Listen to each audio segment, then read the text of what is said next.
সুপ্রভাত। প্রতিদিন সকাল হয় আমার কিছু পোষা পশু পাখি দিয়ে, যেমন কতগুলা তিতি পাখি, কতগুলা ফাউমি মুরগি, কতগুলা দেশি মুরগি, কতগুলা কবুতর, কোয়েল পাখি, ওইসব গাছে পানি দেওয়া, ছাদ বাগানের যত্ন, ওইসব কিছু নিয়ে আমার প্রতিদিনের ভোর হয়।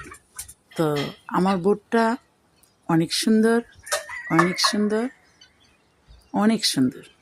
তো কিছু পাখি আছে আমার এমনই পোষ মানা যে এগুলো আমার হাতে বসতেই হবে, ধাক্কালেও চলবে না, ওরা যাবে না।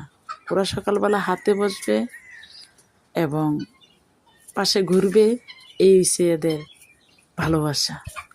তো আমার মতো কারা এরকম পশু পাখির লাভার জানাবেন।